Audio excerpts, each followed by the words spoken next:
aspirants, I'm Indumati Karthikeyan from InKar IAS Academy. Today we are going to see about the 9th December current affairs. The topic from the uh, first page, that is the Syrian rebels captured Damascus as President Assad frees on the country. The topic comes under GS1, History of the World.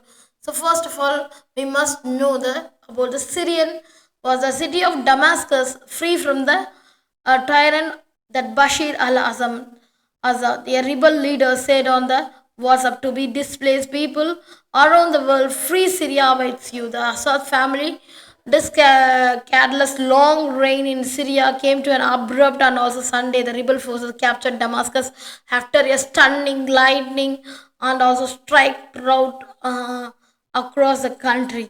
So we declare the city of Damascus free from the Tyrann Bashir al-Assad. So he said on the WhatsApp post. So to be displaced people around the world, free Syria awaits you. So the Syria's prolonged civil war gained renewed global attention following the significant rebel offensive. Insurgents have seized Aleppo and also the country's largest city along with the numerous nearby towns and villages. The offensive marks the most intense clashes since 2020. There's a ceasefire violations. The rebels have now secured full control of the Dara province, and also there is a major conquer Aleppo, Homs, and also the Sweden. And now he captured Damascus. First of all, we must know the origin of the civil war. The civil war of the Syrian civil war began around the Arab Spring of 2010. That uprising across the Middle East and also North Africa against a long-standing authoritarian government. While some countries like Tunisia and Egypt experienced a regime change, and also most movements were suppressed by the government and also militaries, there's a social media platform, especially Twitter, played a vital role in spreading of pro-democracy ideas. And also there's the influence of the foreign powers like US, Russia responded based on the strategic interests. So there's a conflict in Syria. The Syria protest emerged against the President Assad, who has been a power since 2000. While Assad's regime now controls most of the country, some regions remain outside its grasp, including Kurdish majority areas in the east and also part of the south, and regions controlled by the Islamic State outshoots. The 2020 ceasefire in Idlib, a ceasefire deal brokered by Turkey and also Russia in March 2020, brought relative calm to Idlib province. Turkey backs Syrian rebels while Russia supports the Assad regime, and also since the ceasefire from Hayat Tahrir al-Sham, a former Al-Qaeda affiliate, has maintained to de facto control of the Idlib. So there is a designated terrorist groups by Russia, US, and also Turkey has a complex relationship with Turkey. Turkey acts as a Idlibs of the protector, shielding it from a scale of attacks from the by the Assad force and the Russian allies. Simultaneously, Turkey controls the border and also facilitating trade and taxation, critical for the HTS operations. So there is a many key players behind these long-running civil war. That is a Syrian government, especially led by President Bashar al-Assad. The Syrian government has been central and the civil war since 2011 with support from the Iran, Russia, and also Hezbollah. Assad has been regained much of the lost territory. There is a Hayat Tahrir al-Sham that is initially formed as a Al-Nusra Front with ties of Islamic State of and also Al-Qaeda. Hayat Tahrir al-Sham emerged as a major jihadist faction by 2016, and United States, the US initially supported opposition group by shifted focus to fighting the Islamic State from 2014, and also it provides airstrikes and support to Kurdish forces, maintaining about 900 troops in the Syria region.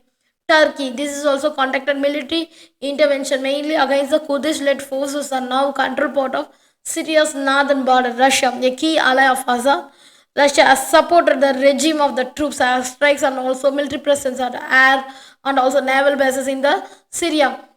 Iran and Hezbollah, that is, Syria is a part of Iran, is axis of resistance, with Hezbollah playing a central role in opposing Israel and reducing US influence in the region. And also there is Israel that target the Hezbollah and Iranian position in Syria, focusing on military personnel, weapon facilitate, and also transport the routes for arms. There is a Kurdish forces finally the main partner of US and also fight against the Islamic State. Kurdish forces also face conflict with Turkey, which view them linked as a separatist insurgency. So there is a strongest current new phase war in the Syria because there is a surprise attack can be happened. There is a surprise attack on November 27. Syrian military opposition command launched an yeah, offensive against President Bashar al-Assad forces, capturing Aleppo after battles in Idlib and also Aleppo, Hama. So it responds Assad's allies, Iran and Russia, pledged support to the Syrian and Russian jets striking rebel held areas in the northwestern Syria. So there is a significant current efforts, offensive need done. There is a significant current offensive.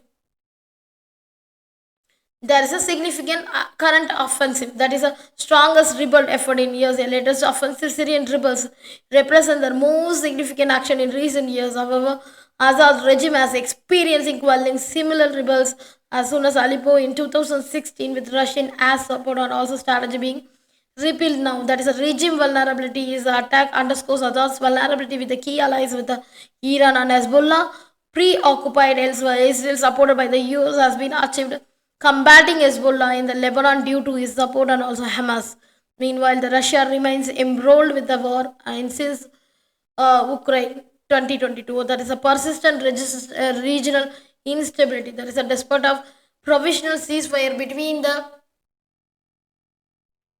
Israel and the Lebanon on November 27. There's a violation where reported the Israel Defense Forces conducted two airstrikes on Hezbollah, Assad and southern Lebanon, suggesting peace in the region remains attained in short term. So finally, they can capture the Damascus.